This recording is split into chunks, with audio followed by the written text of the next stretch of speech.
We're going to start the program officially.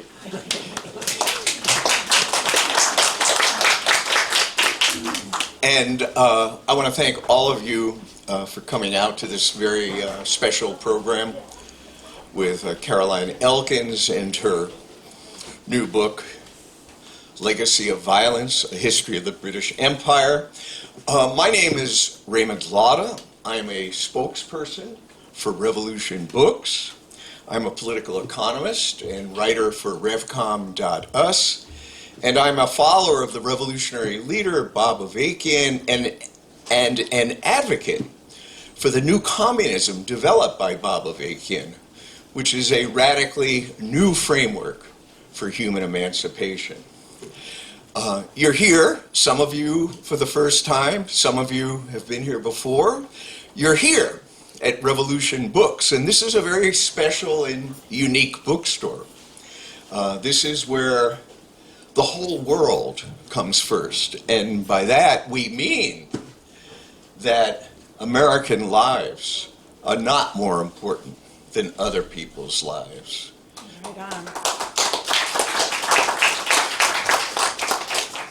By that we mean that this is a bookstore that stands for the emancipation of all of humanity. And when we see the women in Iran ripping off their hijabs, those are our sisters. That's our blood. That's our struggle for human emancipation. So that's what it means to be in a bookstore like this. And we bring the world to people, and we raise people's sights to a whole different way the world could be. And this is a place where the search for the truth meets the poetic spirit. By the search for the truth, we mean the scientific method and approach to dig deeply into why the world is the way it is, to learn from history. We bring scholars and authors here who share their insights, their scholarship. We have dialogue and debate to get at the truth of the system that we live under, its history, its functioning, and again, the world, the accursed problems that we're facing, the environmental crisis, the murder of Black and Latino youth, the oppression of women.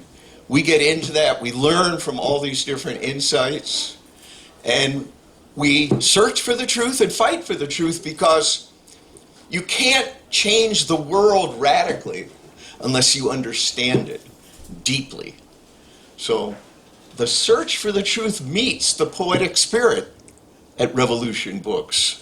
That's the poetry, the novels, the musical performance, because you know there's no revolution without the imagination. And the world we want to bring into being is a world that should be one of great beauty, even as we have to fight through the horrors of a system that is literally destroying this planet. And this is a bookstore where you actually find the revolution to change everything. The revolution led by Bob Avakian, a revolution to overthrow this capitalist imperialist system and to bring into being a society and world worthy of our humanity, where yes, the imagination can flourish. So, welcome to Revolution Books. Tonight's program is the second of our Brooklyn Book Festival bookend events. On Wednesday, we had two young novelists present their new work. And tonight, as you all know, you're going to be meeting and hearing and engaging with Caroline Elkins and her book, Legacy of Violence, A History of the British Empire.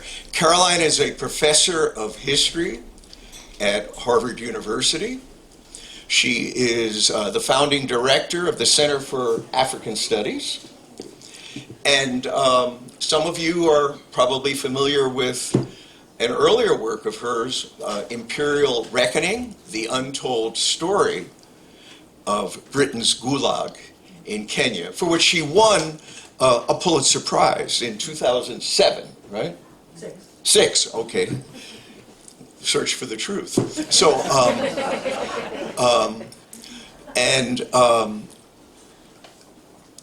she has published widely, and we're very excited and very honored to have her here to present this new book, which I have to say blew my mind.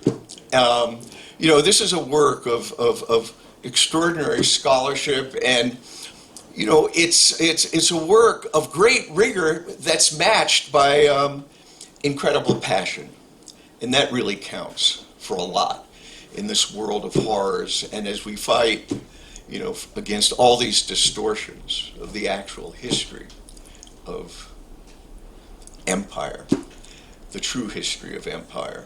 So we're very honored to have Caroline with us. And after she makes her presentation, we're going to have some discussion up on the stage, and we're very excited to have with us Maya Jasanoff, who will join the discussion. You'll see everybody's faces as they present themselves. Maya Jasanoff is also a professor of history at Harvard University. She's published in the New York Review of Books, the New Yorker. She was the chair of judges at the 2021 for the 2021 Booker Prize. The Booker Prize is a very important, prestigious literary award. And she has written a book called The Dawn Watch, Joseph Conrad in a Global World. Her book is here. After Caroline's talk and our discussion, we're going to open it up to you, and after that, we're going to have book signing. You can have some conversation with the authors here, and that's our agenda for tonight. So I'm looking forward to it, and I'm going to bring Caroline Elkins to the stage, and she'll take it from here.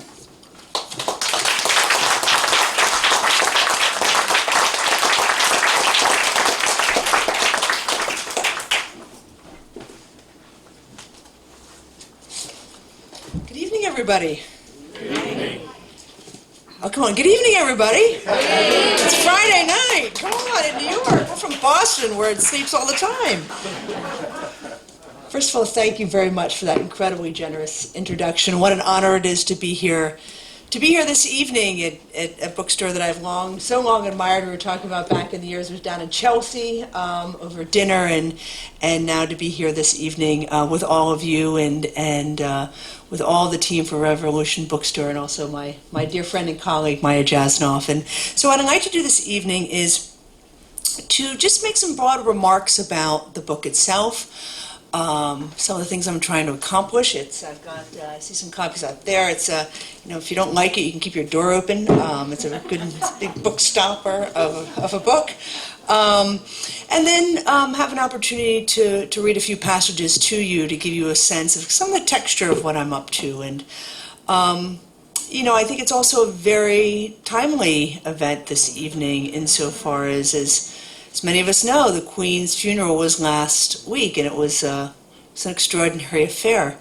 And as an historian, it was one that was pregnant with meaning about the nation's imperial past as well as the monarchy's and hers very overdetermined role in it. And for those of you who have been to London, you'll see the grand memorials and statues celebrating the empire. They've proliferated ever since the Victorian era, and London has become, over these last 150 years, a commemorative imperial and sort of royal playground and parade ground. And as we saw, it was center stage for the Queen's funeral, and I watched that funeral very carefully with my spouse. She's also a professor, and we're up early, and I was looking for all of the symbols of empire that were all over this funeral, and even her casket felt the weight of empire bearing down upon it, with the crown and the scepter resting on top of it.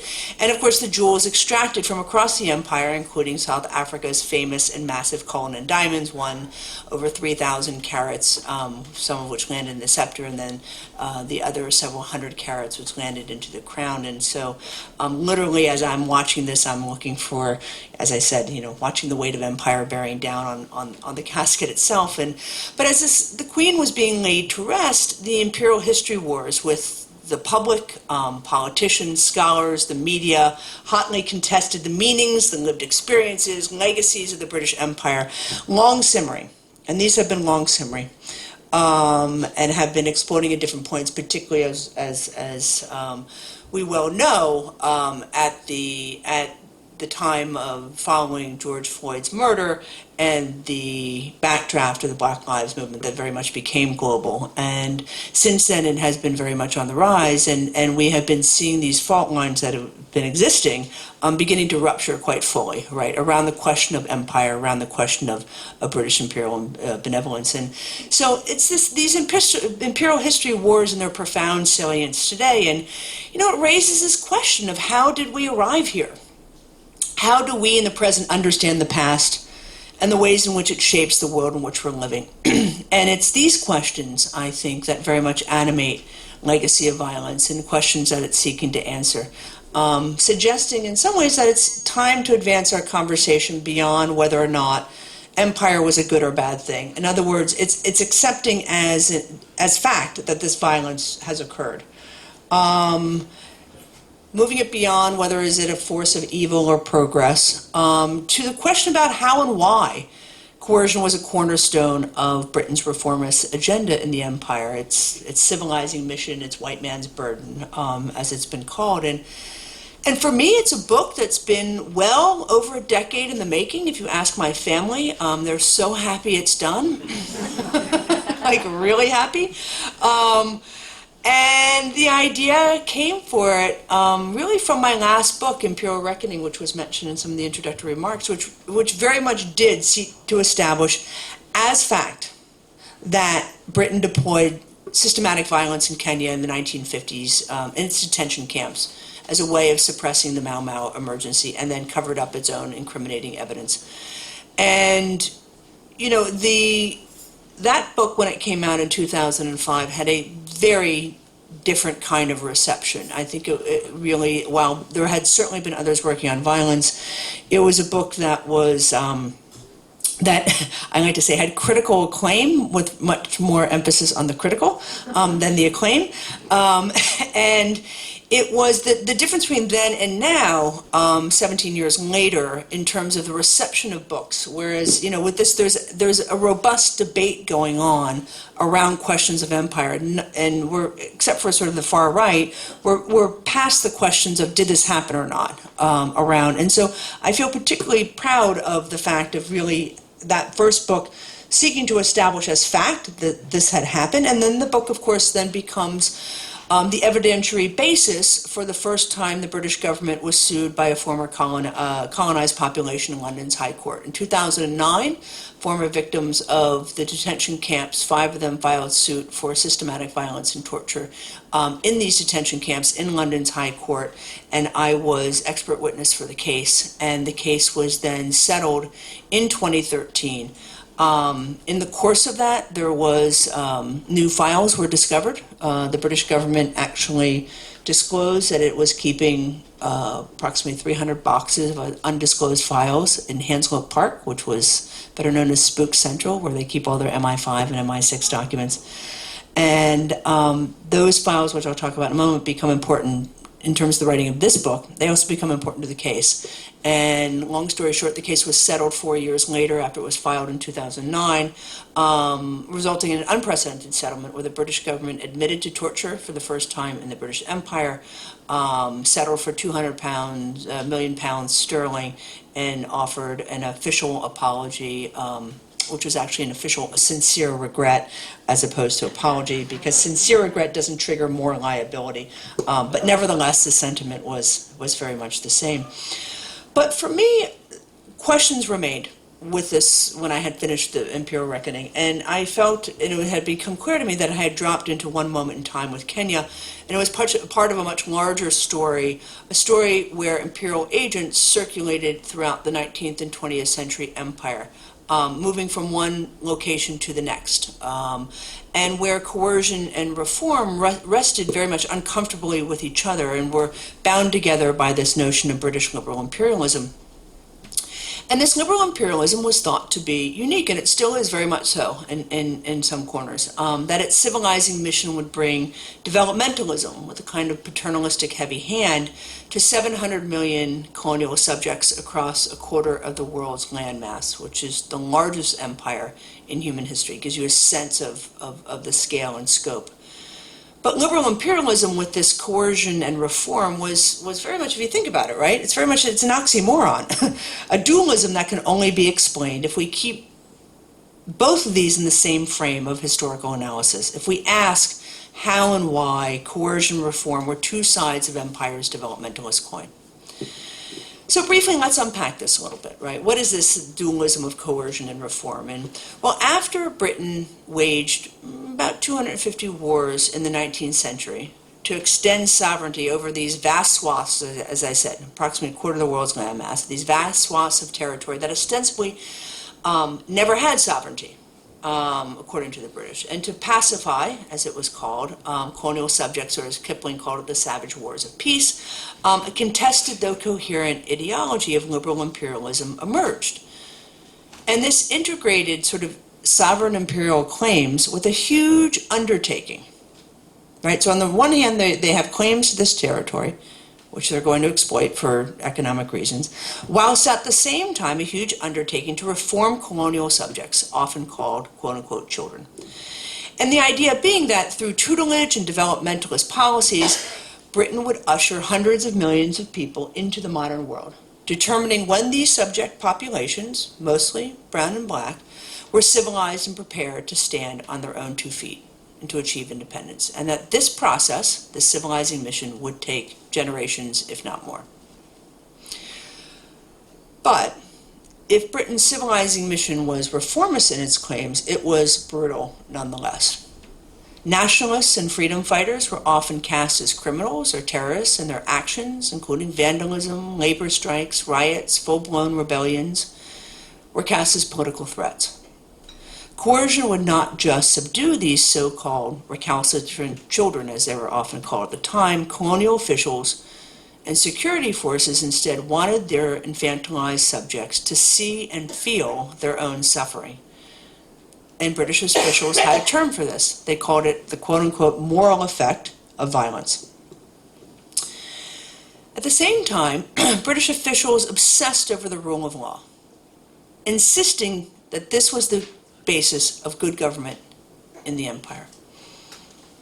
But rule of law in the empire was a bit of a fever dream, right? Rule of law codified difference, curtailed freedoms, expropriated land and property, and ensured a steady stream of labor for the empire's mines and plantations, and of course the profits of which helped to fuel Britain's economy. And what we find out what happens is that by the 20th century, the empire becomes replete with legal exceptionalism, right? When these sort of basic laws could no longer keep control. And this legal exceptionalism takes the form of martial law and eventually states of emergency, or sort of statutory martial law, needed to maintain colonial control. And while lawful, these states of exception granted extraordinary powers of repression. When security forces needed more discretion, or when their actions constituted unsanctioned violence, British officials rendered their behavior legal. And they rendered it legal by amending old regulations and creating new ones. So this process of making legal otherwise or previously illegal behavior and protecting British security forces from prosecution is something that I term legalized lawlessness. And indeed, this recurring phenomena turned the exceptions into the norm. And British security forces deployed ever-intensifying forms of systematic violence, making the empire look more and more like a recurring conquest state, as opposed to one that was moving eventually towards independence through this civilizing mission. And a well-oiled repressive machinery emerged, directed from London and transferred from one imperial location to the next by colonial officials and security forces. And make no mistake, this book is very much a book, well, I'm sort of giving you kind of the argument, the outline of some of it. It's very much a book about people and tracing, this, I keep referring to the idea of, ideas don't move on their own. Ideas move through people. And in this case, in the British Empire, security forces, colonial officials, and the like were moving from one colony to the next, right? So if you imagine it almost like the spinning of the silks of a spider web, right, where they're all sort of connecting around, and it's not until I sort of paint this out and you step back and you get a sense of the enormity of this and the ways in which these different wars and these different individuals are connecting things across the empire. Now, prior to the Second World War, these processes of systematized repression played out across, as I said, the empire. And we start with South Africa, India, Ireland, Palestine, to name a few places. But it's in the post-war period that we see liberal imperialism, I think, facing its greatest test. And it was a time when, in theory, promises of wartime freedom, as encapsulated in the Atlantic Charter, would be kept. And of course, there are lots of back and forth as to what, in fact, Britain actually promised with the Atlantic Charter. Churchill said that, in fact, yes, they had promised to return sovereignty, but it was to places in Eastern Europe that had been taken over by Nazi Germany, that places in the empire weren't going to get their sovereignty back because they never had it in the first place, is effectively what he says. So instead, what we see in the post-war period is Britain embarking on a broad policy of what's called Imperial Resurgence. And what's important for us to remember is that this policy of Imperial Resurgence first takes place under the Labour government of Attlee. It transcends political party. Then again, under the Conservatives of Churchill and Eden and Macmillan that we know. And the empire was thought would rescue Britain from its financial perils, a financial Armageddon, as John Maynard Keynes would call it, and also secure its place, its status in the Big Three, with the Soviet Union and the United States. And what we end up seeing happening is that during the war, as many of you may know, FDR was quite outspoken against imperialism at the time.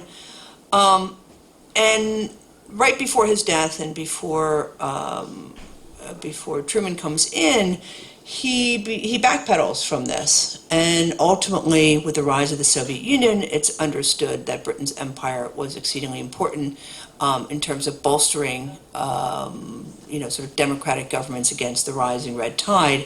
And in fact, they're willing to sacrifice the needs of the United States in sort of geopolitics, sacrifice the needs of independence movements with this. And so what we end up seeing is we see the Americans and the Brits, the Anglo-American alliance, very uncomfortable bedfellows in some of this, but nonetheless, Britain, in many instances, doing some of the bidding for the United States, and certainly the United States turning a blind eye to what Britain is doing in many of these end-of-empire wars. And eventually, of course, ends up borrowing from some of it later on in Vietnam and elsewhere with things like Strategic Hamlet and the like. But in many ways, if we think about it, the argument that I'm making is that, historians like contingency, right? So I don't want to sort of overstate this, but in many ways, empire was on a bit of an overdetermined collision course, with many of these policies and practices having been so honed prior to the prior to the Second World War. And for the first 3 decades after World War II, in fact, the first 30 years of Queen Elizabeth II's reign were consistently, year over year, punctuated by recurring end-of-empire wars. Beginning in Malaya, then Kenya. Oh, actually, prior to her taking the throne, we had partition of India, not necessarily an end-of-empire war, but certainly Palestine. She comes in the throne in 1952, and Malaya is underway, soon followed by Kenya, Cyprus, British Guiana, Nyasaland, Aden, Northern Ireland, to name but a few, where British security forces, in an effort to regain imperial control, moved through the empire, unleashing things like wide-scale detention without trial and illegal deportations. In Malaya and Kenya, they forcibly relocated hundreds of thousands of subjects into barbed wire villages, in fact, the largest forced movement of population since the era of the trade in enslaved peoples. Colonial subjects were forced to labor. Starvation were forms of colonial control. In each conflict, there were kill squads deployed and populations terrorized. These are extraordinary. There's massive wars that lasted for a very long period of time. By massive, I mean in terms of impact scope of the impact of these wars. Now, throughout, liberal imperialism endured with its elasticity. It's quite elastic when you think about it in terms of an ideology, giving rise to new lexicons for reform. So we talked about sort of the moral effect of violence before. Post-World War period, that's no longer, lack of better terms, a fashionable phrase. So now colonial subjects were being rehabilitated in what were considered unprecedented hearts and minds campaigns. Updated post-war humanitarian laws and new human rights conventions, particularly in this instance the European Convention on Human Rights, were legally and politically very problematic, particularly on Britain's widespread use of torture. And they partly prompted the government's doublespeak when the British government repeatedly denied repressive measures and claiming any instance of brutality was isolated, was the fault of one, sort of individual colonial officials, what were known at the time as bad apples. And meanwhile, the British government was, of course, covering this up massively at the time, and at the point of decolonization, ordering widespread destruction of incriminating evidence and the packing up and removal of others. And so when I refer to those documents that were found during that Kenya trial, those were some of the documents that escaped the incinerators at the end of empire and that had been packed up and sent back to London, where they were kept under lock and key. And so those were the documents. We used some of those within the Mandela case, and some of these end up landing up and being used in this book. Now, to tell the fullness of this story, I set out to research and write a history of the British Empire. And I want to make clear, through the lens of state-directed violence, right? I'm particularly interested in that. I see that as a kind of violence that really throws into relief a lot of the things that I'm interested in. There are all kinds of other violences in the empire, epistemological, thinking about violence within sort of local community. Right now, so I'm interested when we have martial law, when we have a declared state of emergency, when the troops come in, when the police forces are deployed. And I was very interested as well in the ways in which Britons at home and in the empire worked and reworked and understood colonial violence as part and parcel of their liberal imperial project. How was it, despite the fact of all these cover-ups, there's lots of information coming back to Britain that things are not right in the empire, that things are happening. We have many people on the far left, Barbara Castle and others. We have many from within the empire, importantly, many from the Caribbean, from Africa, from South Asia, that I talk about extensively in the book, that are raising the flag, that are calling these incidents out. And the question becomes, how is it that the public at home is able to continually rework this notion of liberal imperialism such that they continue to see the empire or Britain as doing something exceptional in terms of its civilizing mission relative to everybody else, particularly the wretched French, because the French are always the bête noire. So the research for this was quite extensive. It took, maybe 10 years, about 10 years or so, another 4 or 5 to write the book up, across 14 different research sites in about a dozen different countries, excavating archives and also undertaking interviews like I had done in the first book, and then also going back to these Hanslope Park documents that I referred to a moment ago, amongst others.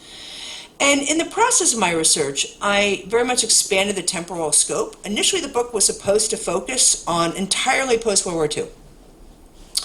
And it was going to have like an introduction on basically what was the first half of my discussion with you. It was going to be about this. And, what happened was a few things. As this case was going along and these documents are coming out, and I'm realizing the extent of the document destruction, I'm recognizing I'm probably going to have to move my temporal scope back in order to try to understand elements of this story that I don't actually have the evidence for. And in so doing, it was probably one of the most important things I think I did in terms of the framing of this book, because what we come to find out is that this post-World War II period, I gestured to calling it somewhat overdetermined, and we're always careful of not overly using that word as historians, but so many of the policies and practices and systems are being put into place actually prior to the Second World War. And it's quite stunning, actually, how much this is unfolding across the empire. It actually comes back to Europe and is deployed in Europe and also in various venues during World War II against the fascist regimes, and then is exported back out into the empire. And the book itself is bookended by two trials, the famous Warren Hastings impeachment trial. And for those of you, I got some head nods in the back, you know your history, from the 19th century, from the 18th century, and then the Mau Mau trial on the other end. And, you know, I think the final result is a book that reveals the bureaucratic and legal machinery of oppression, and really this longue durée over the 19th and 20th centuries, many would say carrying out into the present day in terms of thinking about the ways in which violence is inherent within the liberal project.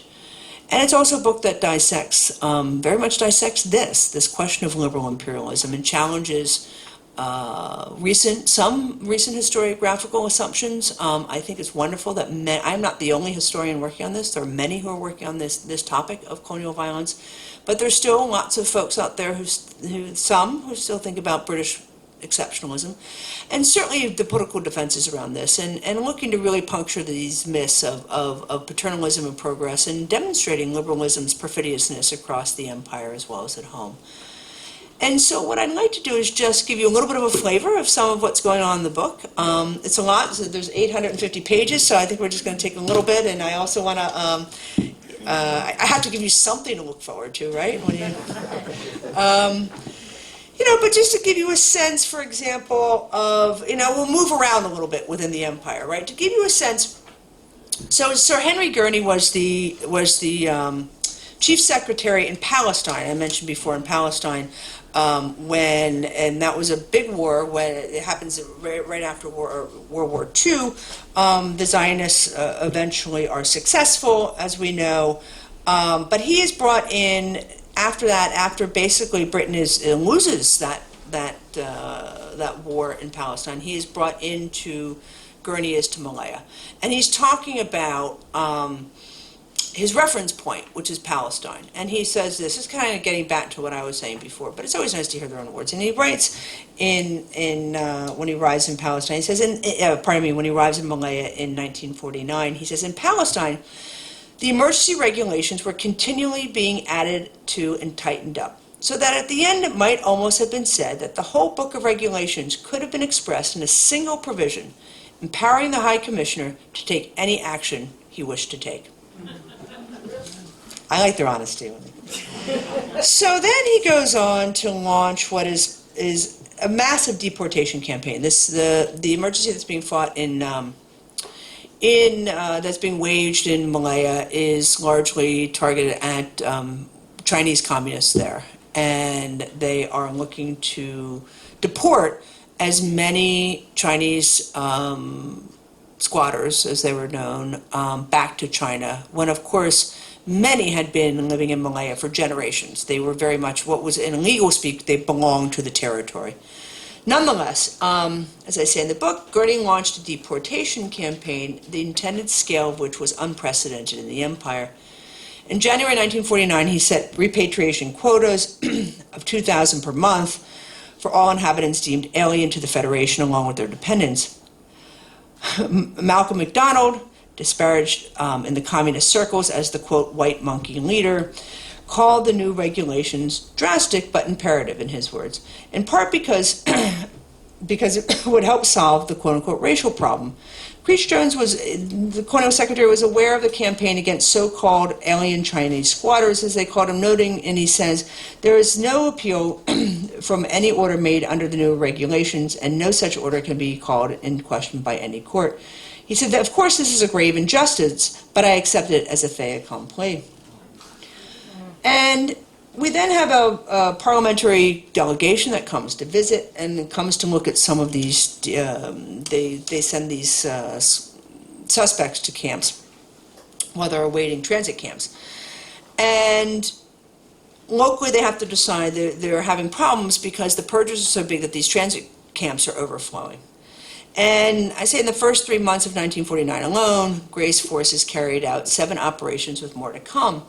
And the Deputy Chief Secretary described the waiting deportees as being, quote, in a complete condition of semi-destitution awaiting return to China, where they may be left to starve and not reach their villages at all, he says. And then he assesses the policy through historical analogy. He says this, he says, much has been written about the inhumanity of mass transfer of population during the war in Europe. And except for the smaller scale on which we are working, it is difficult to distinguish the circumstances which attend to the removal of our Chinese repatriates. However strong the conception of collective guilt put forward in justification, there is no question that these operations involve a degree of hardship and inhumanity which is very difficult to defend. And then he goes on to describe what this looks like. So if we then fast forward about 6 or 7 years, we're now in Cyprus. And all of these are contemporaneous, right? Malaya and Kenya happen at the same time. They're both happening, and Cyprus begins in 1955. And at this point, they have moved in, they've taken people and transferred them from one place to the next.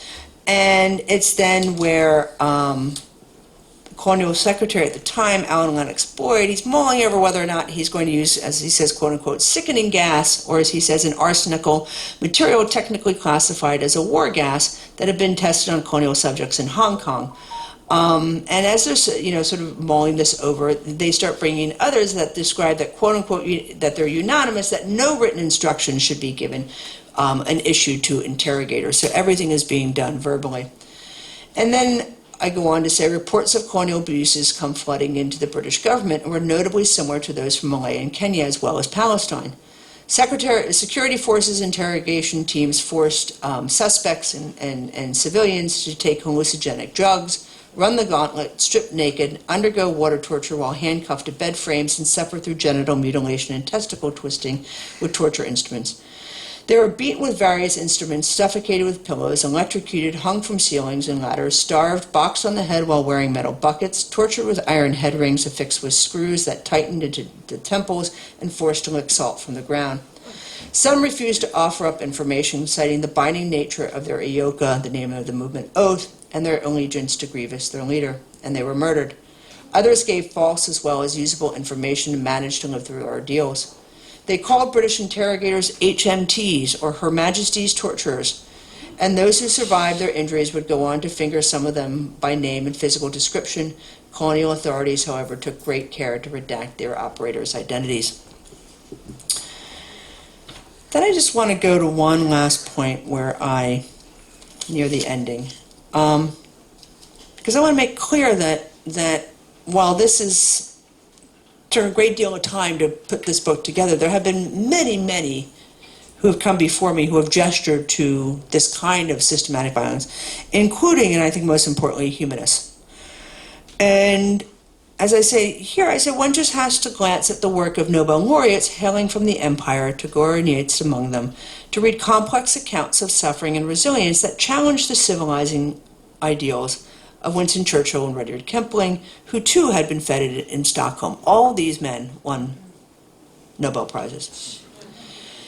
Memoirs and local histories from those who lived through colonial rule accompanied other literary contributions, while the field of post-colonial studies, particularly those grounded in works from South Asia, challenged the British imperial narrative that stretched back to the eras of Sealing and Hastings. So did the writings of Stuart Hall, the Jamaican-born scholar-activist who co-founded in 1960 the influential New Left Review, as well as the field of British cultural studies, and who, after his death in 1914, was hailed as one of the most influential intellectuals in the last 60 years. In Africa, Josiah Mwangi Kariuki's memoir, Mau Mau Detainee, and Ngugi wa Thiong'o's Weep Not Child, the first novel by an East African to be published in English, offered first-hand accounts of suffering during Kenya's state of emergency. And in North Africa, of course, Frantz Fanon's The Wretched of the Earth was a seismic intervention into colonial hagiography when published in 1961. The colonized must be made to see that colonialism never gives away anything for nothing, he wrote. Whatever gains the colonized make through armed or political struggle, they are not the result of the colonizer's goodwill or goodness of heart, but to the fact that he can no longer postpone such concessions. West Africa brought the world Wole Soyinka, who in December 1986 became the first African to receive the Nobel Prize in Literature. Standing before an audience in Stockholm in a stunning beige and white striped dashiki, Soyinka was well aware of the moment's historic meaning. A Yoruba man born at the high noon of Britain's empire, he was free to offer a lecture on any topic of his choosing. His address was titled, "This Past Must Address Its Present," much like my book, but much better. Signaling he would be dealing with history's injunctions. A shock of gray hair animated his resonant baritone voice as he began with a brief dedication to Nelson Mandela, who, for over 20 years, had been incarcerated on Robben Island in South Africa, where he remained. Soyinka knew better than anyone the significance not only of his words, but also where he chose to start his story. After framing his thoughts on the world's most famous prisoner, he could have gestured to his Nigeria homeland or to countless other parts of the continent across the 20th century. Instead, he returned to Kenya, into the Hola massacre, where 11 detainees were beaten to death by warders in 1959, and where the British government initially said they had died from contaminated water, and in fact it was proven that they had been beaten to death and died from blunt force trauma, which eventually accelerated Britain from leaving the colony. For Soyinka, the story was deeply personal. As a young aspiring writer and actor, he lived in the late 1950s London, where he was part of an improvisation group at the Royal Court Theatre. He recounted to his Stockholm audience that after singing some traditional songs, he had refused to take the stage, in spite of the efforts of black South African actor Boke Modise to physically pull him into the scene when the thespians were reenacting the beating deaths that had taken place in Kenya's detention camp.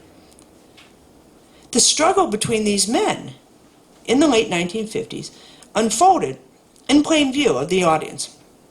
And it was something that Africa's first Nobel laureate remembered vividly, as he said, and 30 years later, he felt it necessary to explain himself on that stage in Stockholm. Soyinka said the whole production in front of London's white audience gave off a, quote, "a strong odor of perenniality, that feeling, I've been here before. I've been a witness to this. The past enacts its presence." In such an instance, he told Stockholm's mostly white crowd, that sense of perenniality can serve that audience. Every death of a freedom fighter was a notch on a gun. The death of a fiend, an animal, a bestial mutant, not the martyrdom of a patriot, much as Mandela's passage in apartheid's isolated cell continued to feed the sands of white imperialism's hourglass.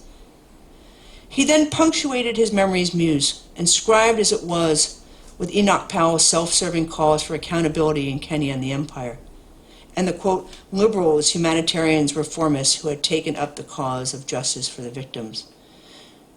And then Soyinka says, with a final exhortation, "This profound unease which paralyzed my creative will, I trace its roots to my own feeling of assaulted humanity and its clamor for a difficult form of response. It provoked a feeling of indecency about the presentation, rather like the deformed arm of a leper, which is thrust at the unhealthy to provoke a charitable sentiment.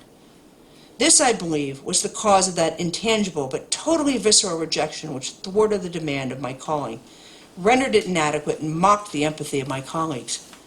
It was as if the inhuman totality of which that scene was a mere fragment was saying to us, kindly keep your comfortable sentiments to yourselves." And I'll end there. Thank you.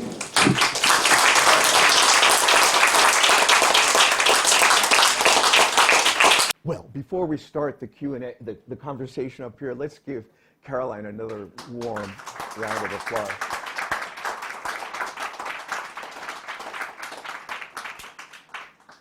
So we're going to have some conversation up here, and we're going to start with Maya. Might want to kick this off. Oh my God, that's not what I thought I would be doing. I'm now going to converse with you. Well, let me say that, Caroline and I have the pleasure of conversing often. All the time. Over the years. I read more drafts of this book than she'd like to think about. Always a pleasure. Except, of course, to the extent that it's not in terms of the content, as you guys heard about. So my position at Harvard involves teaching a class on the history of the British Empire, and I And I have often had the pleasure of inviting Professor Elkins to join my class for conversations about her groundbreaking research, which you just heard about. And one of the things that we have talked about a lot over the years is the way that the British themselves are and are not dealing with the legacies of empire. And I just want to make sure that the audience here knows how vital your research has been in exploding the conversation in Britain, not only through the writing that she did in her first book, but also through this lawsuit, which she alluded to in her remarks. So, you're looking here at someone who has herself contributed very significantly to the evolution of the discussion about empire and its legacies.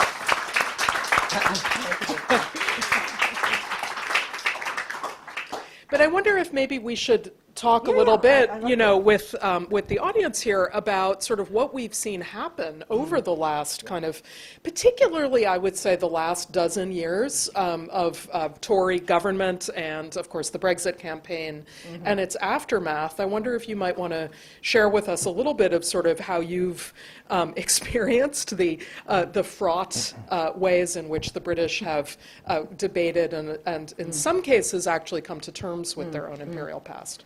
Yeah, first of all, thank you for those very generous remarks, and I think, and in some ways, let's co-produce this together, because I think we've been in this, in many ways, historians who are writing about this or just in the public domain, as Maya very much is. I'm not sure how many of you saw, but she wrote a wonderful op-ed around the time of the Queen's passing in the New York Times, really calling for this, it's time now, and because I think that for many people, not all, but for some in Britain, and many in Britain, as they sort of this massive emotion, this grieving, but the sense that now it is time, we are, we've been so deferential to the Queen, we respect her, et cetera, the time is now. And to your point, though, your question, though, Maya, I think this has been, I think, and I'm curious your thoughts, I see this moment with the Queen's death as sort of the end of a much longer durée of a willingness to have conversations around some of these topics. In other words, if the Queen, let's do the counterfactual, if the Queen had just died and none of this research that everybody's been doing had been going on, and it's not, and one of the reasons why I read this passage to you from this one element within the empire, and there's many within the book, it's not to say this wasn't coming from the empire before then, right? But this kind of connecting of the dots as historians and really being able to show systematically how these policies worked, what was going on back in London. And, look, I think that the nation has been very, in some ways, divided over this. On the one hand, we've seen the traction of Black Lives Matter. We've seen Churchill's name being spray painted out was a racist. The toppling of statue in the River Colton of the former director of the Royal African Company, who was massive slave trader, demands for Rhodes must fall. And at the same time, there still is a very strong, and I'm curious your thoughts on this, a very strong, although it's dissipating somewhat, belief in imperial exceptionalism. And this was certainly strong enough, it wasn't the only factor by any stretch, but certainly fed into the Brexit campaign by the Conservative government, who wanted to go it alone, again, from Europe. And I love the quote by, and in fact, I think if I can pull it out, by Boris Johnson, who was very much behind this at the time, who basically says, I need to pull it out, but basically says in the run-up to the Brexit campaign that Britain had basically pretty much conquered every single nation in the United Nations with the exception of X number, right? He was very proud of this, sort of marshaling this imperial past. And also this notion that they could go it alone from Europe with empire, in this case now the Commonwealth. And of course, Britain is one of the last to join the Commonwealth, the European Union. It puts in its application once they've lost all of their colonies, for the most part. And a general sense that somehow or another Commonwealth is going to be a substitute for Europe, at least within some of this conversation that he's having. So I think it plays a factor within that. So it's all to say, I think that, I think when I look at the arc over the last 12 years, on the one hand, I see a real change in reception of the kind of work that I'm doing. And at the same time, which shouldn't surprise any of us, it still never ceases to amaze me how history is used to understand and justify the present. And I think we see that kind of holding on in a way that is indicative of a key moment in the UK, as well as in the former empire. So yeah, I mean, I think that I would add to that by saying that what has clearly happened over the last dozen years is that the left, the Labour Party, has become a party of imperial reckoning, Right. if you will. And a good way to understand the change over just the last 12, 15 years is that in 2007, we had a Labour government, and 2007 marked the bicentennial of the abolition of the slave trade. And this was marked with an enormous amount of kind of self-congratulatory pomp in Britain.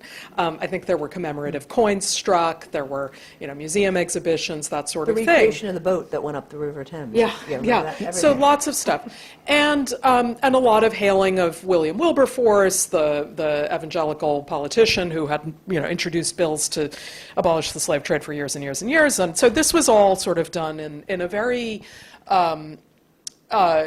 as I say, self-congratulatory way, but presided over by Labour.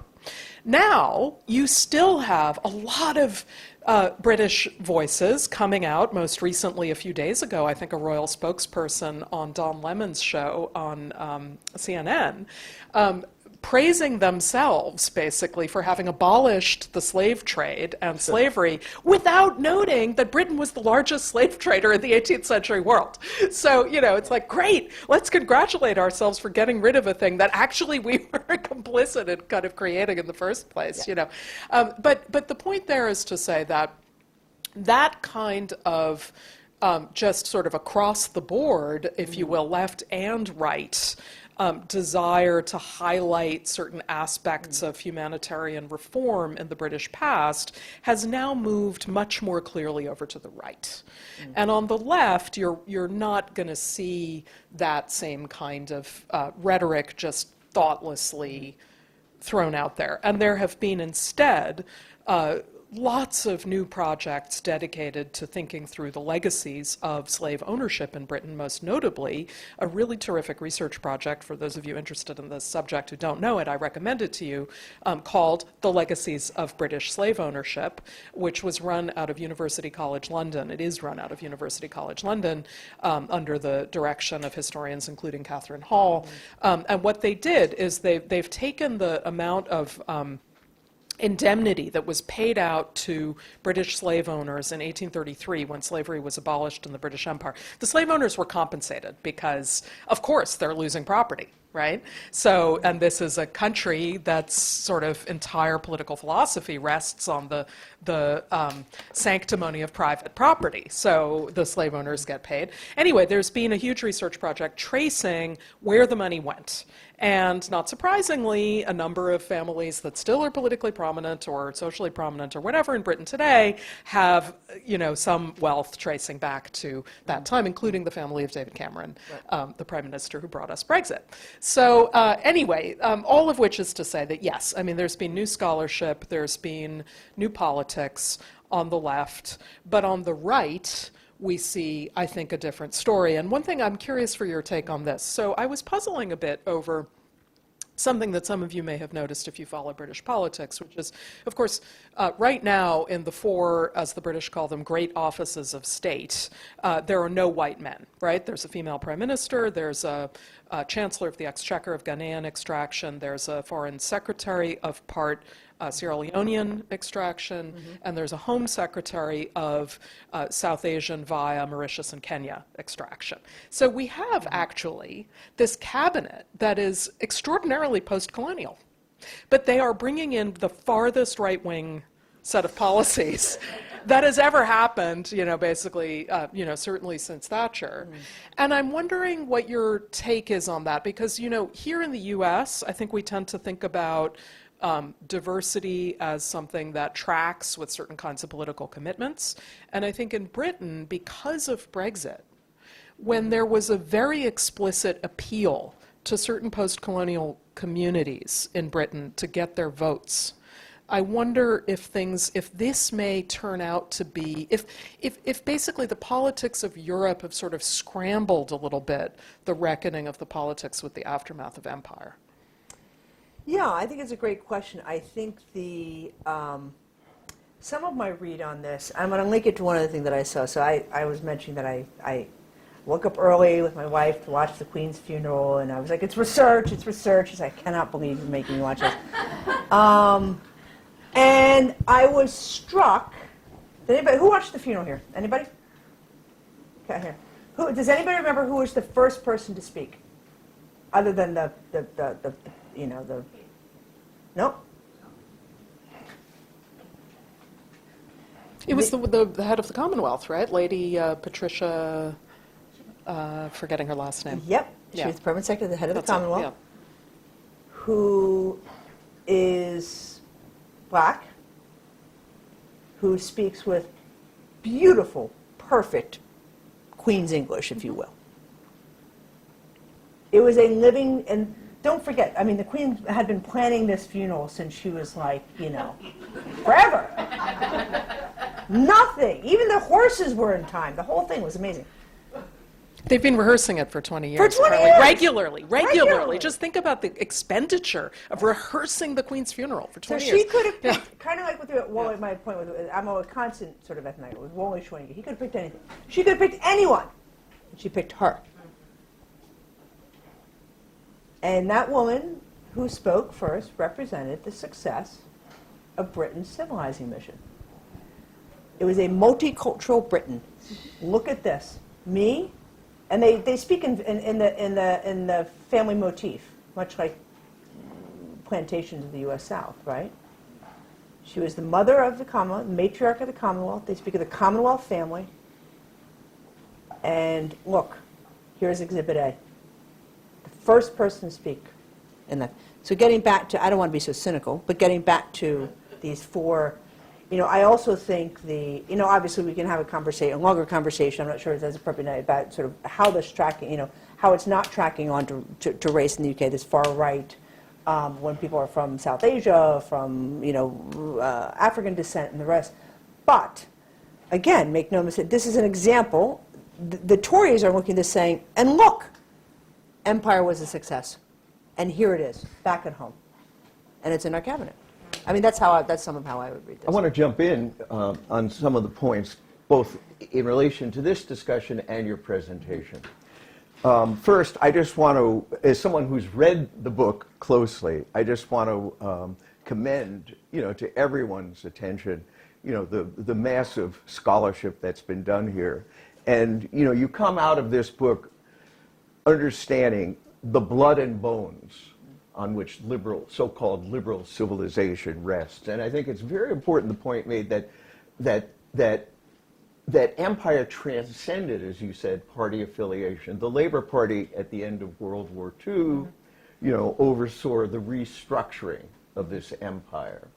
And, you talk about state-directed violence, and you get into what was actually the economics underlying some of that, even though you say this is not the main focus of your book.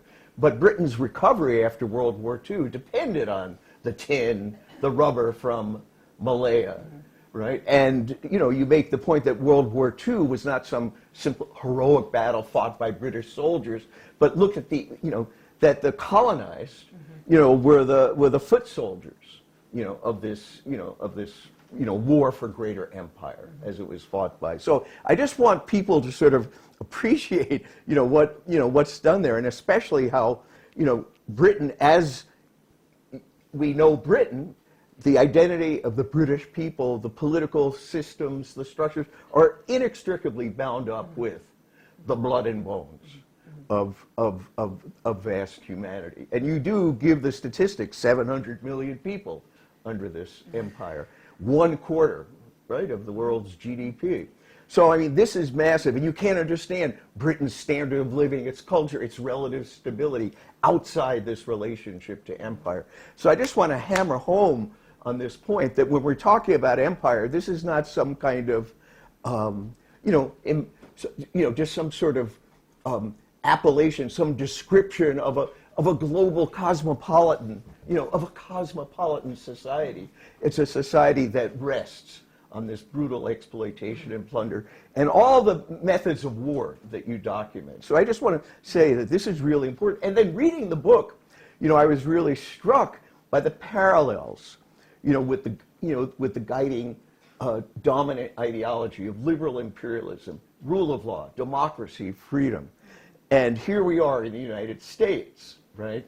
And, the U.S. empire, and I'm going to ask a question about this, U.S. imperialism has had its, guiding ideology, which has also been, quote unquote, bipartisan, right? Democrats, Republicans. And also it seeps into, even so-called leftist groups, and this is the idea that America is, the font of democracy. World War I, make the world safe for democracy. Roosevelt, the four freedoms that you get into, and how quickly that rhetoric, as you said, was abandoned when it came to extending empire, the U.S. empire. And I think people should reflect on right now, how Biden, you have two wings of the U.S. ruling class. You have the fascist Trump's Make America Great Again, and then you have Biden, espousing this democracy versus autocracy. That's the watchword and the motto through which, the U.S. is prepared to go to nuclear war with Russia. And you talk about people of color, BIPOC in Britain, the equivalent, black, indigenous people of color and occupying, high positions. I mean, look, Kamala Harris, part black, part Indian. She is reading the Riot Act to people in Central America. Don't come. Do people remember that? And of course, why are people coming? Because America has completely destroyed those economies, has backed death squads, right? Has installed client regimes. Don't come. We destroy your economy and society, and we're not going to let you in. That's a woman of color. And we have to be sophisticated enough to understand, the workings and machinations of empire. So I just wanted to make these points in response, to this. And of course, there have been the Golda Meirs and Indira Gandhi's women, right, who have been occupied high offices, who carried out murderous, genocidal atrocities. So, we should not be, in any way sort of lured into, seeing this as in any way progress. It's not progress, it's deception. So that's the first point. The second point, my question, because I'm provoked by the book, your presentation, and by what Maya is bringing to the stage, and that is, that is, Britain, developed an empire based on direct colonial rule, right? It had its political structures, not simply the military, but its political structures. The U.S. empire, its imperialism, which is actually far more extensive than the British Empire when you grasp the enormity of U.S. investments and the role that institutions like the International Monetary Fund play, the World Bank, in the lives of billions of people on this planet, billions. And the U.S. dominates those institutions. I wonder if you could talk about, Britain's transition from direct colonial rule to more indirect colonial rule that you document in the final chapters of your book. You talk about the development of new elites that are in post-colonial arrangements, right? And these are it's an indirect form of colonialism. And you start getting into it in your discussion of Malaya and Kenya. And I just think it's really important from the standpoint both of the history of the British Empire, but its decline and how the U.S. now moves, to become the dominant imperialist power in the world, but operates principally through indirect forms and indirect mechanisms of control. No less, look, the U.S. has 2 to 3 million people murdered in Korea, in Vietnam. You go down the list, Guatemala, Iran, right through Iraq.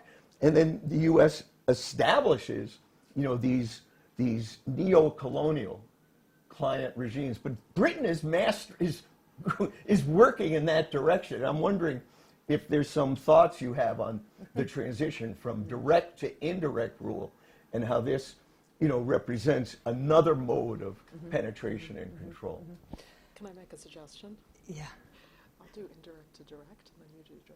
I was just, we're going to go indirect, direct. Okay, so we have a little tag team going on here, which is that I just want to back up to say that one of the things that you see in British imperial history is that before you get the transition you're talking about, which Caroline will address, which is from direct rule to indirect rule, you actually have a transition from indirect rule to direct rule.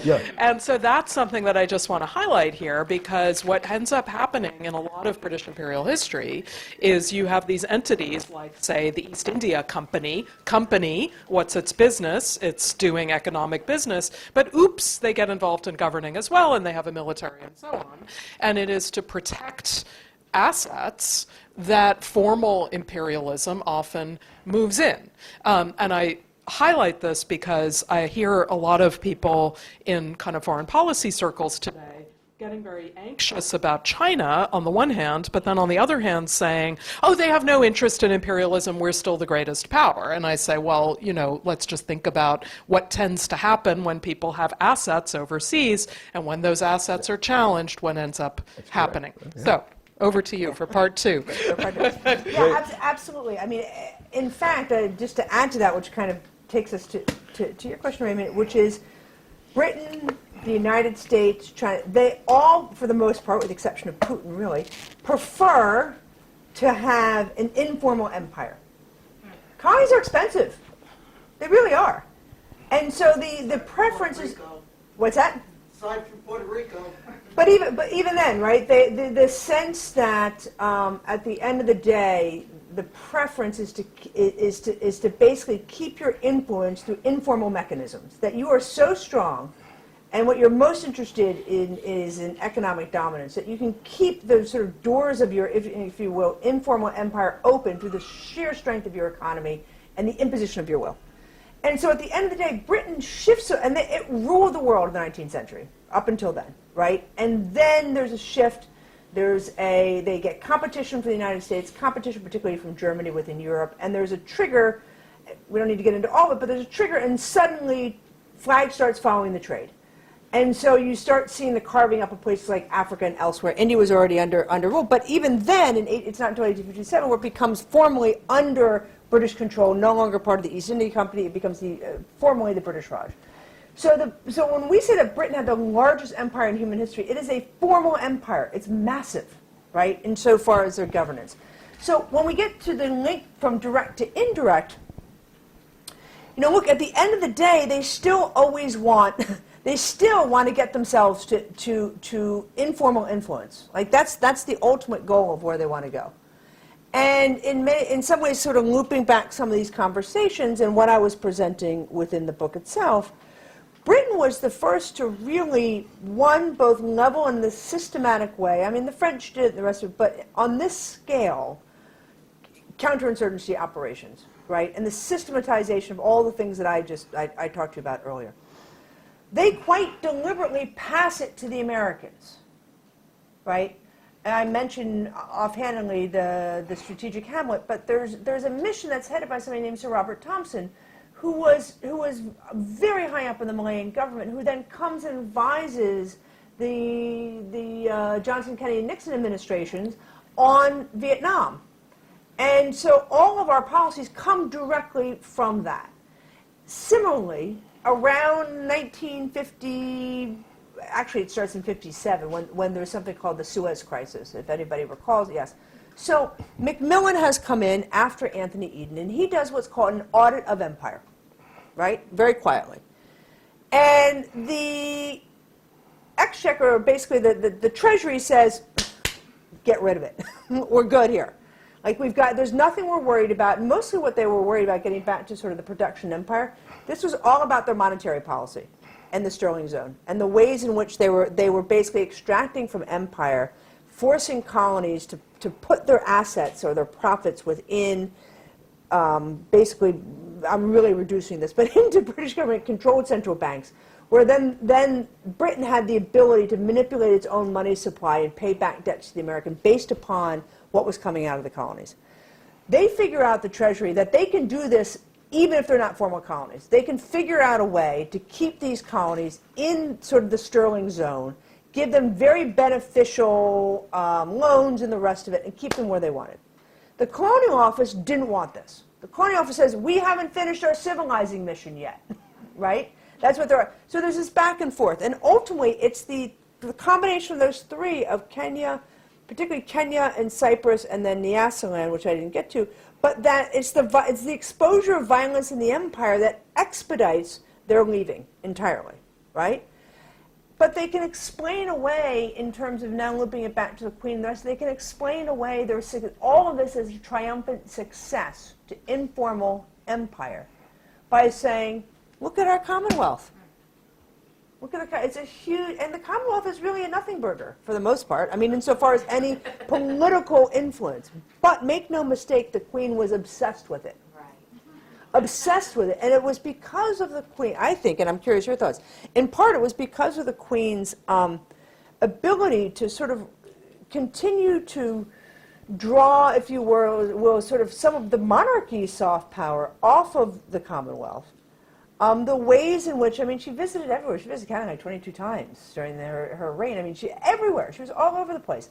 And even when she would go to Canada, and there would be protests in Manitoba and elsewhere, protesting against the treatment of indigenous populations, she did absolutely, really nothing, actually, when it came to a lot of this. But the point is that the informal influence was a combination of the economic, and frankly, in Britain's case, it really wanes, right? To say that, to go back to Brexit, to say that you get out of the European Economic Community because you can go at it with the Commonwealth is a fool's errand. But the way in which Commonwealth remains in the imagination that Britain still is a global force to be reckoned with actually is a red herring, because it's a red herring to the fact that it's not a global force to be reckoned with.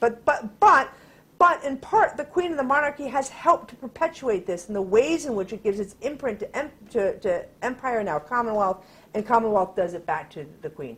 And that brings me back to the point that was made. There's no mistake as to why the permanent secretary of the Commonwealth was the first person to speak at her funeral. It is putting the final imprint, the coda, on the importance of the Commonwealth to the monarchy, to Britain, to its informal influence. And look, you get one of those lovely OBEs from the Queen. It still says, for God and empire on it. The two well springs of monarchical power. One of which Charles not so good with. He got divorced. He's now the head of the Church of England. So all he's got left is the empire. Anyway. Well, but we should say formal empire, informal empire does not exist without the military enforcement of Oh, absolutely. I'm not. But look, the U.S. has over 700 military bases in over 70 countries. I actually want to challenge that a little bit because, and I'm curious your thoughts on this, Maya, with Britain. I agree with you in the United States, but I think one of the things that is so astonishing, actually, is the degree to which there is a sense of continued massive British influence when there aren't really boots on the ground. I mean, it is a confidence trick a little bit with the Commonwealth, yes or no? With the Commonwealth? Yeah. Oh, totally. With Yeah, the Commonwealth, that's what it I mean with the completely is. Commonwealth. Yeah. I mean, I think that, and then the not confidence trick exactly, but sort of almost secretiveness of, a secret and secretiveness to British imperial success in the 19th century was that they were able essentially to hide their military force in India. And so, as Raymond already alluded to, in World War II, the reason the British are able to prevail is because they have this massive military that they're getting from the colonies. And in fact, when you hear the British now, Boris Johnson particularly, heralding Churchill as this great hero, what was Churchill known for? Churchill was known, well, for many things, but exactly. But in 1940-41, for presenting this image of Britain going it alone against the Nazis after the fall of France, all part of his ploy, which was, of course, successful to bring the US into the war and so on. But Britain was never alone. Britain had this huge army in India. They had all of these colonial forces everywhere, and they wouldn't have gotten anywhere without it. But because the British are historically very resistant to having a large military on their own shores, because of that, they were able basically to sort of act like they didn't have a big military force when in fact they did. It was just sort of hidden overseas. And of course, Tony Blair's role in Iraq, right? Well, that's amazing. Yeah, I mean, the main thing is NATO and Great Britain evolved, as you document in your book, as a junior partner of U.S. imperialism. You know, I think maybe we should open it up to the audience. I saw some hands going up, and I'm sure oh wow. So let's. Here's what the ground rules are. We're going to enforce it. Now please put the microphone close to your mouth so that we can capture this in the audio here. And we are doing a video of the program, so it'd be nice to hear your thoughts, your comments, your questions. And let me just see numbers of hands, so it'll just give me an idea of, wow, this is good. So, you know, keep in mind that other people will want to speak as well, but you can make a comment. You know, at Revolution Books, we don't say, "What's your question? What's your question?" Okay, you can make a comment, but just keep in mind that other people want to speak as well. Okay, so you're the microphone woman. Okay, so I'm going to call on you for. Let me see 3 hands. Oh, I mean, let me see hands. No, I understand. I'm going to call on you. Then I'm going to go to the tall person in the back. And then someone in the middle, in front of the tall person in the back. You see what I'm saying? We got 3. Thank you so much. It's been amazing. I just had a couple questions. So at this point, what do the former colonies get from the Commonwealth? And then secondly, when we look at a country like Haiti paying reparations to France until 1972, what are some of the reparations and restitution that are being discussed in Britain, if at all, towards the former colonies? Yeah, I can say, I'll take it briefly and I'll give it to Mike, but I bet you a lot of those people in the Commonwealth are thinking, well, yeah, what is it doing for us? You know, I mean, it's, yeah, I mean, I have to say, it doesn't do a whole lot. I mean, it's composed 56 countries, composed mostly. Let's be very clear, there's the Commonwealth of Nations and there are Commonwealth realms. There are 56 nations in the Commonwealth, most of which, though not all, but most were former British colonies. There are now 14, well, 15 including the United Kingdom, but 14 outside of the UK, Commonwealth realms. Those are not republics. Those are nations that are also in the Commonwealth of Nations, but who still have a constitutional monarchy, for whom the new king is the King of Canada. He's the King of Australia.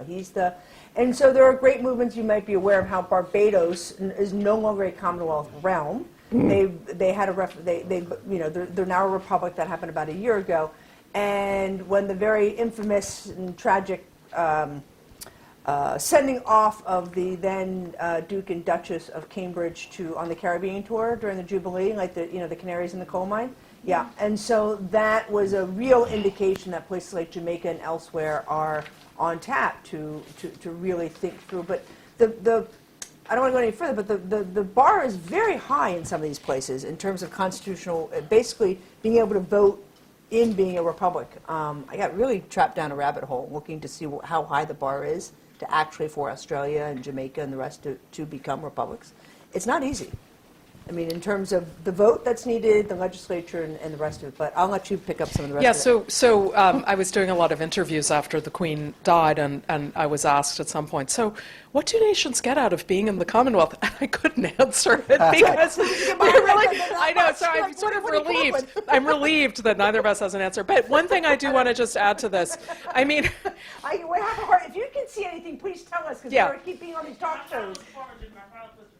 Yeah, but I will say, I will say a couple things about it. I mean, I do think that in the immediate aftermath of decolonization, of course, these were countries whose economies were totally bound up with that of Britain, and citizenship. There was a period in which, people from Caribbean nations, from South Asia, had certain citizenship privileges, which were pretty significant. So that mattered. But you're probably familiar with Jamaican origin with this Windrash scandal that happened in Britain recently, where a lot of people who had immigrated into Britain from the Caribbean in the 50s, 60s, didn't have papers that showed that they were, immigrants of a particular kind because they had Commonwealth citizenship, then were basically told, no, sorry, you don't get the privileges. So I think that that has really sharpened the sense of disaffection, particularly in some of the former West Indian colonies, against staying in the Commonwealth. One final point I'll make, and I know other people want to come in on this. So there have been, interestingly, a few places that have joined the Commonwealth lately. Rwanda.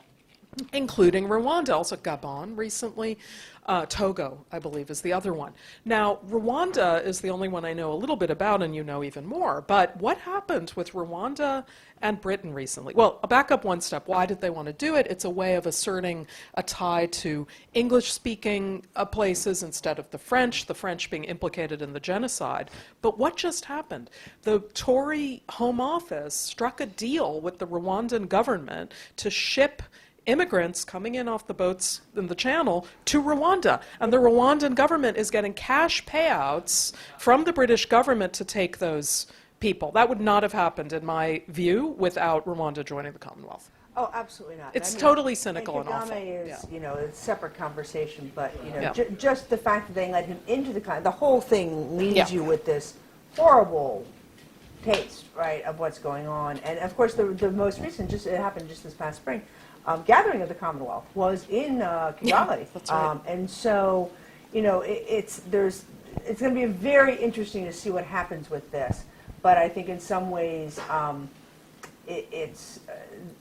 this immigration policy with Rwanda really is leaving many countries sort of wondering as well, so what are we doing here? And reparations and restitution. Yeah, I think there are several, I think it's a work in progress from the UK side. I think from as you know, there's a 10-point plan from many Caribbean nations of precisely what they would want to see, which starts first and foremost with an apology. And this is not just to Britain. These are Caribbean nations, including those who have been colonized by France and elsewhere. But number one off the top is an apology. And I was also asked been asking questions about this in various interviews in the wake of the Queen's death. And some folks are saying, "Oh, these nations, they just want money to do it." But look at what is it, CARICOM that's done this, Yeah, which CARICOM. is CARICOM. Thank you. And what I find so interesting is it tracks to what the Mau Mau claimants wanted: an apology, healthcare, education system, all these things. And yes, there are. But I mean, when you think about it's basically going out the systemic inequalities that exist in these countries because of the era of colonialism, because of the trade in enslaved people. And I think in that sense, that to me is what is being pushed for in a lot of places. And obviously they have some of this back at home, but I think Britain's a long way from getting to any kind of defining what this even looks like. And I also, this is my personal view, I think that until, frankly, the monarchy steps up, it could well be that it's the monarchy that actually has to make the move on sort of, to mix metaphors, breaking the ice on this. Doug, you're next. Hello, yes, Langston here. Thank you so much for your talk. I really enjoyed it. Okay. I really enjoyed your talk, thank you. So I have a few questions, and I think I'll ask them all at once, and then you can just address them all at once. I think that's best. My first question is about linguistic violence, linguistic imperialism, linguicide, and how we sort of, or the British Empire has sort of languaged people's existence, and how we also languaged our resistance, our existence as a way of resistance towards the British Empire. I wanted to know what your take on that is in terms of using language as a tool for liberation and resistance during sort of this this period of colonialism, enslavement, colonization. Another one of my questions is sort of building off that restitution or reparations point. The British, I think about the British Museum. I recently read the book by Barnaby Phillips, Loot, and in that book they talk about the Benin bronzes, right? And so the British, from the British point of view, they say that they cannot give back the bronzes because they're tied to an act, the British Museum Act of 1963. And I sort of wanted your take on that, because I think it goes back to what you said, right? Legalized lawlessness. Like, they made this act after they committed all these atrocities, and they forcefully took those from the people, right? So I guess those are my two questions just for now, but thank you so much again for your talk. Thank you. Thank you. I might let you, maybe you want to take the bronze and I'll take the, okay. Sure. So on the question of on linguistics, one of the things that I find, first of all, off the top, I think I could say I agree entirely about the ways in which English had been imposed. I was very interested in the ways in which local languages were used through acts of resistance, particularly in confinement. And so one of the things that was very clear, which is so striking, in each of these states of emergency that I go through, every state of emergency, they're always somehow surprised. They're surprised by the fact that these rebellions begin. And they always call them intelligence failures. Well, when you look at what's the CID, and I do a lot of work with MI5 in this, and with the community, also the criminal investigation departments and the local police forces, nobody spoke the local languages. Nobody. And so and yet they're so surprised and shocked every time something. And then when they have these rehabilitation programs where they truly are, and when I say that, these are civics courses in detention camps. They had to sing "God Save the Queen." They had their picture up, and in the meanwhile, for many of those being incarcerated, they don't understand English. The people who are trying to do this don't understand the local language, and then, of course, the local language becomes incredibly important in terms of modes of communication by ways of survival. And if we fast forward ourselves further, like Ngugi wa Thiong'o would be one of the most famous in my universe, and I know within the context of South Asian literature, but writing in Kikuyu. And now many, there's a great, I know we're sort of down on some of the big companies, but Google, there's an amazing guy who works for Google in South Africa who is basically working to get all Google's, basically to have 1,000 African language Google sites. In other words, to basically hit the reverse button on what was done during the era of colonialism. And so sort of stretching across a bunch of different ways, but I think that question about local language is crucial, and I think we're still, addressing that keenly today in many of these parts of the world. Yeah, not least because English is the hegemonic language for all sorts of exactly. reasons on the language of the internet. So, Yeah. on the bronzes, you're absolutely right, of course, about the way in which there's a kind of formalization of ownership that itself is obviously situated completely in Western ideas of what property is and what ownership is. If you look at, for example, the case of the Elgin Marbles, which is the most contested item in the British Museum, or most, for the longest time, that was an acquisition that was made by the British ambassador in then Constantinople with the Ottoman Sultan, who gave him permission to remove them, the Ottoman Sultan at the time being, of course, the colonial ruler of Greece. Some of the reasons that they've not been given to Greece are that, well, they were acquired, quote unquote, legally at the time. But secondly, and this is where I think the neo-colonial language comes in, the Greeks can't look after them themselves, right? So, there's a lot of there is, I think, a serious curatorial discussion to be had about how objects should be cared for and how that should be ensured in whatever sites they're in. But I think that I think that it's too easy for the languages of imperialism to seep into that and sort of take it over, to say, well, clearly we have to have them because, they can't go there, rather than thinking of more creative ways to have partnerships, for example, have Western museums fund the creation of sites overseas that would be better able to preserve objects and so on. I personally think that collaborations are probably the way to go, but I have a slightly maybe offbeat view about this, in the sense that I think that we also need to watch out for a kind of essentialism which was itself a tool of colonialism. And by this what I mean is that, the populations of any given site today are often rather different from the populations of those sites a couple of 100 years ago, 500 years ago, whatever it is.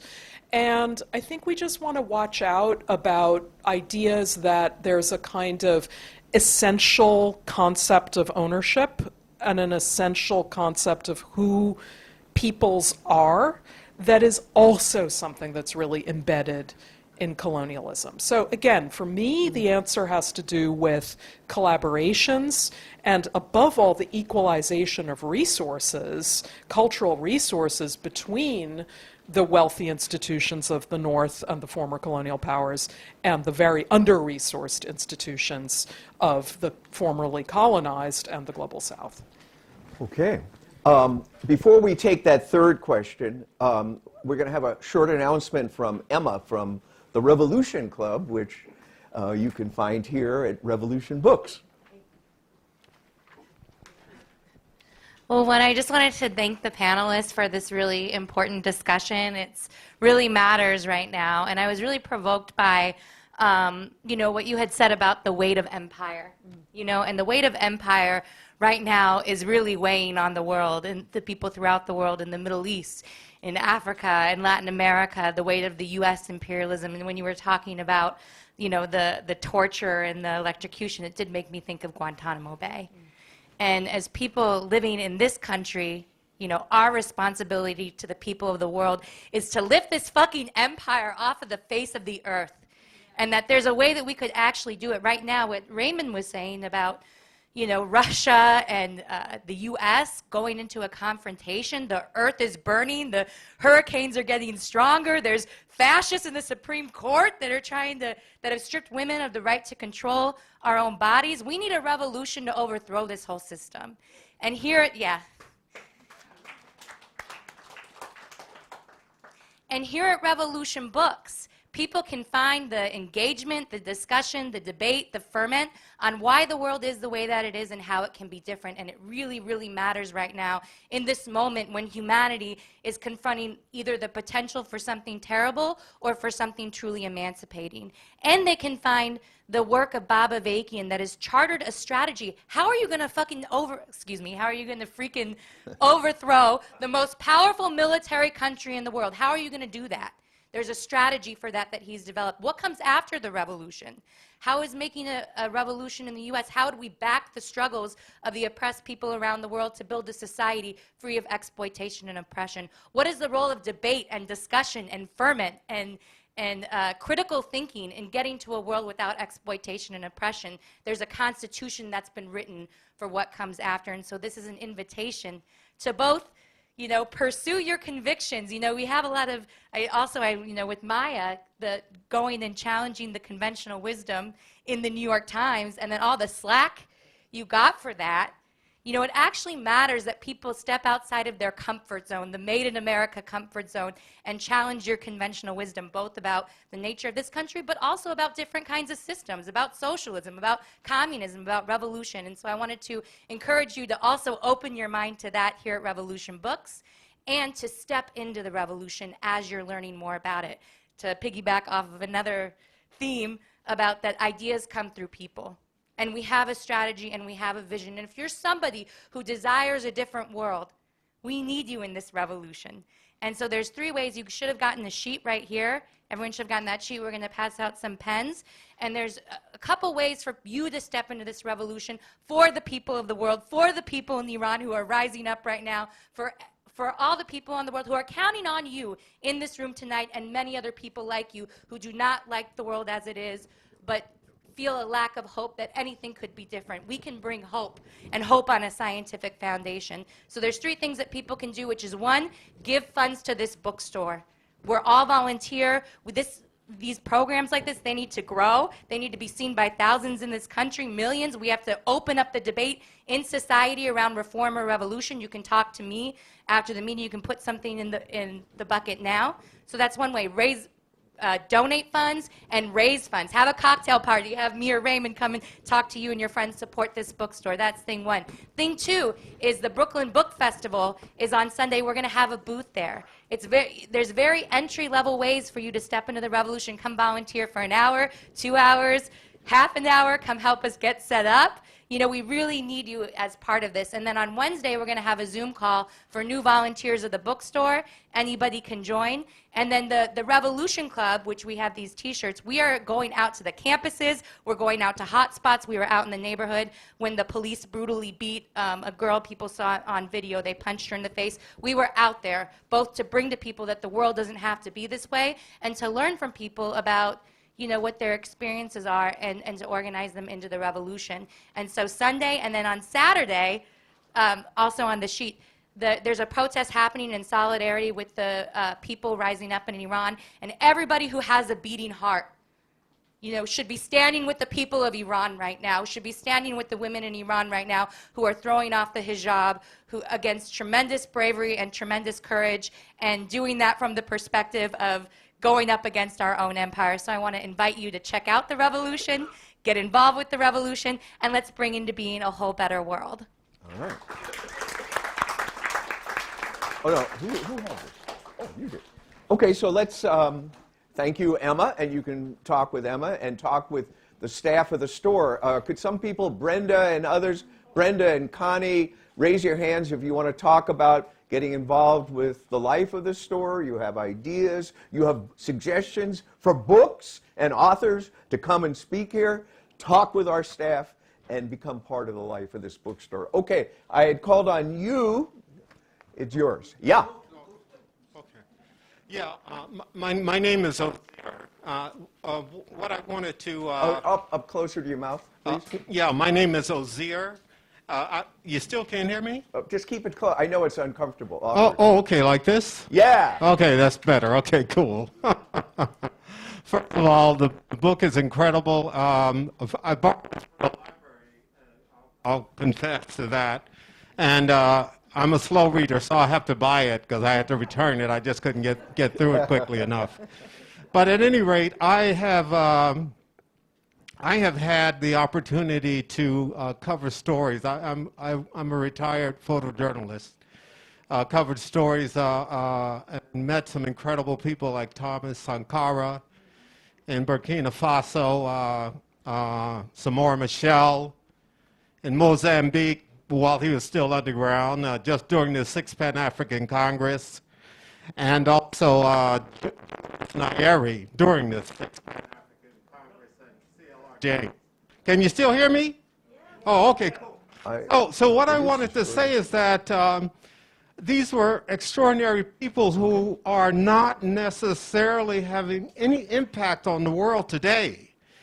And I recently read a book by Fred Wilderson, which is here. And there's this kind of cadre of people out of the Irvine, University of California at Irvine, Jared Sexton, Sadiya Hartman, I think that's her name. And so there's this cadre who sort of have taken a thesis that started with Orlando Patterson, that there's a certain element of pessimism among some African American intellectuals, perhaps some Africans in the diaspora. So I guess what I wanted to know is that why is it that folks in this room should think that anything will change? It seems like human nature is to plunder. And I just don't, I would like to hear some element of, or some kind of idea that there's some reason to be optimistic. especially for African people, because we are at the bottom of the well, you know, to quote Derek Bell. And yeah, it's hard for me to see anything else from my experience as a journalist. You know, we've had extraordinary people like Du Bois, Nyeri, Sankara tried to do something in Burkina Faso. Samora Machel didn't last long enough to really be effective. And who knows what happened to him. But at any rate, I also wanted to point out one more thing, and that is that I also covered Obama when he was senator during his first term, and I spent months with him, and was even offered a job in the White House. And I turned it down for various and sundry reasons. But the point I want to make is that we have the James Clyburns of the world. We have the Obama of the world, of whom I think was an extraordinary disappointment. And That's putting it mildly. Yeah. But African Americans en masse voted for him, and still seem to have this kind of a romance with the sort of the Obama mystique. So I just, you know, it just seems so bleak to me. It doesn't seem like there's much in the way of to be optimistic about. And I just wanted to know, you know, who's reading your book? You know, besides people who buy into it. I mean, you know, I am the choir. You know, we're the choir here. So who will somebody who can actually make it have effect on the way that we're living in this world read your book, or read the book by Wilderson, or read the book by Rothstein, or The Color of Law? Who, you know? How do you feel about this? I guess essentially that's what I want to know. Yeah, tough question.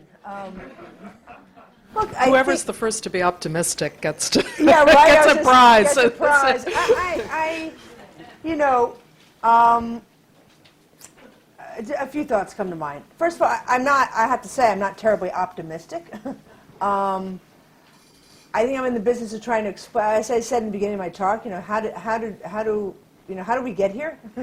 How do we not only how we in the present remember the past, but how did the past shape where we are today? Which is probably already overstepping the bounds of a lot of historians who don't like to be too presentist. And I actually think that's just a cop-out myself, because if you're not willing to do that, then you're going to have knuckleheads on CNN doing it for you. Truly, you know. And so, look, I think a few things. I think one, the question is, you know, how do you think, you know, how does one imagine how change happens? Change is always, you know, so often, you know, change is. Let me step back. I was just teaching some undergraduates the other day and talking about change. And I love teaching young people, right? Because they want like change to happen tomorrow. Like if tomorrow's too late. And what we know as historians, it tends to be very incremental, right? We might have some inflection points, but when we think about sort of so many things, it's sort of death by a thousand cuts, as opposed to sort of that, you know, and I'm talking here today about these end of empire wars, but what got these places there was really so many moments in time. This said, I'm going to now make a broader statement, which is the book is very much a critique about liberalism. This book is entirely a critique about how violence is adhered to liberalism. When I said in the beginning this oxymoron of reform and coercion, coexisting, two sides of the same coin.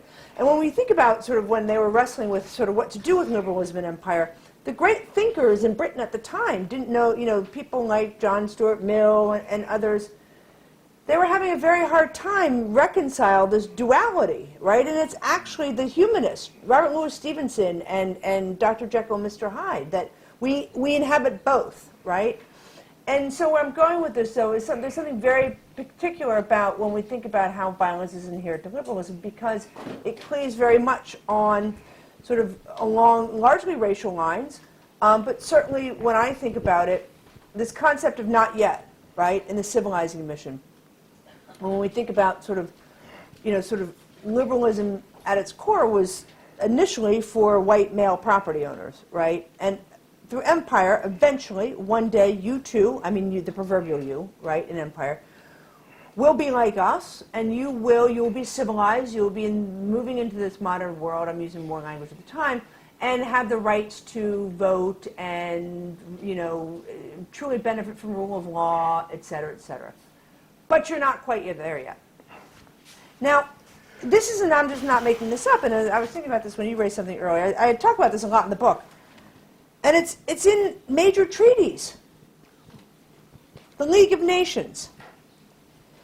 The Treaty of Versailles called the war's territorial spoils mandates that were, quote, inhabited by peoples not yet able to stand by themselves under the strenuous conditions of the modern world. You then get to World War II and the UN Charter. Non-self-governing territories they're now called, not mandates. Similarly, progressive, quote-unquote, progressive developments, people at varying stages of advancement, not yet ready to stand on their own. Not yet. Here's the thing. Do you know when not yet comes? Never. So it's Fanon that talks about the fact that one of the big issues that the liberal project is flawed. Right? And so I think the question becomes about how do we, and of course before, 2 points. One, before sort of, I think about parts of Africa, which I knew well, before the imposition of European colonial rule, and then afterward, right, when they are meeting in Addis Ababa and then Cairo as all the independent African nations, there's a lot of discussion about do we maintain the borders, right, the colonial borders, do we not sort of aim towards something more Pan-African in how we think about even ourselves, right, beyond the nation state. And a lot of the debate was around, at that point, the world was divided by nation states, that they couldn't really do this. My point is that there are so many imaginations about how the world should be ordered. Prior to our recent past, it was largely by empires. The idea that we're going to maintain and stay in the way in which the world is divided, in the way in which this is one thing we can tell you as historians, it's going to change. The question is just how. Right? Change isn't always about progress. So it's a long answer to your short question, but I think I think we have to realize that this isn't going to last forever. Where it's going to go is a question. But I think, for me, I agree with you. I wrote 800 pages critiquing liberalism, and really saying in the beginning that so much of our critique recently, and I'm not the first person to critique liberalism, for God's sakes, but so much of the critique of empire is around racial capitalism. And I don't disagree with that. But this book is about saying, but I'm actually going to look at violence in places you don't normally look for it, which is in cries for freedom, which is our promises for a more democratic world. All these, I'm looking at it in the truly liberal space, as opposed to within sort of the racial capital space, which is all about, as we know, sort of the economic aspect of it. I do want to say that there are no grounds for optimism if you think this system that we live under, this capitalist imperialist system, whether it's presided over by the Obamas, the Bidens, that this system, or the Congress people that you're referencing, there's no grounds for optimism if you think, not you, I'm speaking of the you metaphorically, that this system can transform itself into something that actually stands for the interests of world humanity. I mean, as we are gathering here today, there are over 100 million refugees in the world. That's 1 in 78 people on this planet, who have been driven from their homes by this environmental crisis, by civil wars that have been fueled by imperialism, by poverty, by gang violence that emerges in the spaces created by the devastation of agriculture, by imperialist agribusiness. What happens in the shanty towns of the third world today, these mega slums, this is all the workings of this system. So there's no grounds for optimism, if we think this system is going to right itself. But there is a ground for optimism, if we apply a scientific understanding and approach to the way the world is and the way it could be. Look, the development of human society, everything we've talked about, through all the horrors of empire, through all the technology that's been used for genocidal war machines, through the whole functioning of this system, the drive for profit, for control, for plunder, this has brought untold misery to humankind. But we are also at an historic threshold now, where the basis exists in in the development of technology, human knowledge. I mean, look, the COVID crisis. They developed, in the framework of private pharmaceutical companies, but they developed a vaccine relatively quickly. That vaccine has not gotten to the people of the planet, that it needs to get to. And every new innovation in science, becomes monetized, privatized, intellectual property rights. This is the regime of knowledge in today's world. And as we speak with each other, there is the intensifying moves towards world war, towards nuclear war. But what I'm saying is that the basis actually exists in the way in which human society has developed through all these horrors, through all these eras of empire and imperialism. And let's just be clear that the underpinnings of imperialism is exploitation of human beings and the expansion of that exploitation. But that has brought us to this threshold, as I said, where it is now possible for the entire planet to overcome scarcity, to achieve a life, that human needs are met, intellectual and cultural activity, and all-rounded existence can come about. But that's going to require a revolution to overthrow this capitalist system that's right here in the belly of the beast, and revolution in other countries of the world. And the hope that exists is a hope on a scientific basis.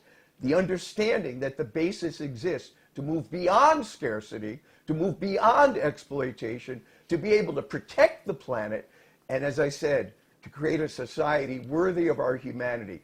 That's going to require a revolution. There is the method and approach to make that revolution. There is a strategy. There is a blueprint for a liberatory society found in this Constitution for the new socialist republic. This is the new communism that has been charted by Babavikian.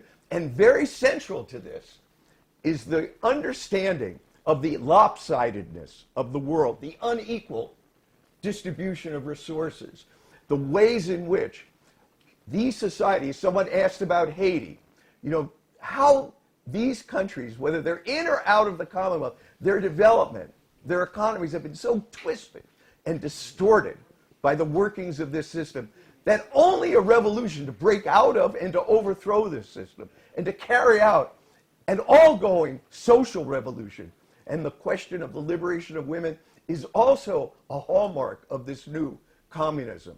So we can get to a world without this suffering, without this privation, a world that twists and dominates and mutilates human potential. We can get to that world by making this revolution guided by this new communism. But that's the discussion we have here at Revolution Books. But I want to just emphasize again, no grounds for optimism for this system changing itself. But yes, optimism and hope on a scientific basis. But that's going to require incredible sacrifice, incredible determination, heroism, to bring that new world into being. And that's the discussion that we open up here at Revolution Books. And I invite all of you to look at that Constitution for the new socialist society. And people will leave with a copy of this important analysis of the current moment. Something terrible or something truly emancipating, where Babavikian shows how, in the face of all this horror that we see around us and all the terrible potential that exists, lies also the potential to make a revolution to free humanity from all this oppression. So I just wanted to emphasize that point in the context of this important exchange on hope. What kind of hope? And the hope that we have has to be the hope for the future of humanity, for freeing humanity from all this oppression and exploitation, and going to work to make this revolution right here in the belly of the beast. I'm not sure I can embrace that, because I think the University of Irvine, that cadre they're on to something. They are on to something. Well, we should talk about that. I mean, Afro-pessimism. Perhaps the conversation should be with them. Yeah, let's have it. Let's open it up. With people like you, brother. Yeah, let's open it up. Well, I think I'm not the person who's done the work. They have done the work. Yeah. Well, we want to have that discussion. Sexton and Will Wilderson, they've done the work. Great. Okay. So maybe we should make some concluding. I would like to hear some concluding remarks from the two of you, and please stay to have your book signed. Well, it's hard to follow everything that has just come, but let me just say one thing. So Take this back to the British Empire. I'm going to do my bit. Okay, so 2 days ago, I was lecturing to undergraduates, and I was talking about the Irish Famine. If you want to know where capitalism and imperialism come together to oppress people and kill them, that's a good place to look. So afterwards, a young man came up to me, and I could tell he was just really sort of keyed up, and he said, I'm loving this class. My family's from Nigeria, and I was listening to this, and I was just thinking about, the problems of famine and hunger in the world, and, what I can do about this, and he had a lot of questions about what went wrong and so on, and then he said, I like to think there's a lot of problems in the world, but hopefully when I was born, there were a lot of problems in the world. When all of us are born, there are a lot of problems in the world, and hopefully when I die or when any of us goes, there's going to be one less problem. And I'm not sure about that. Well, but this is what we want people to think, right? When they're young and they're fired up. And so what I'm going to say, by way of my last remark, is that, when Caroline Elkins started doing her PhD work, there were a lot of victims of the torture regime under the British imperial rule in Kenya, who had no apology, who had no recompense, who didn't even have their story validated, that they were even telling the truth. And now there's one problem less for those people, which is that they know that their story has been validated and they've gotten some kind of acknowledgement. And so I'm going to end on that note, that you have helped solve at least one problem. Caroline. Thank you. I think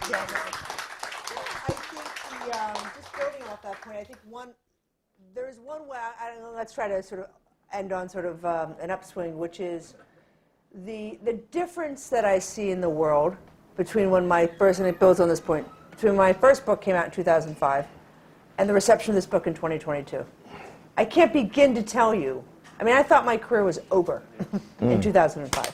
The level of criticism, the degree. And now we're having, obviously with all of you, we would be having this conversation regardless of whether there had been a change between 2005. You guys were like my friends in 2005. Like, I am here with you, right? But the degree to which these conversations now are truly across, if you will, party lines, from Britain across the empire and back again. I was at a book launch in Nairobi, and I was so struck by the audience, which was I felt so humbled. It was massive, and it was black Kenyans. It was Kenyans who come from the settler community. I mean, they wanted to sort of have this conversation. The British High Com they're working on issues about legacy of empire across various countries of portfolios for British High Coms. It's all to say it doesn't change big structures. I get it, but I do believe in what we do as educators, which is to try to get people to shift their mindsets. Like, that's at the heart of what we're up to, and we're seeing some of that.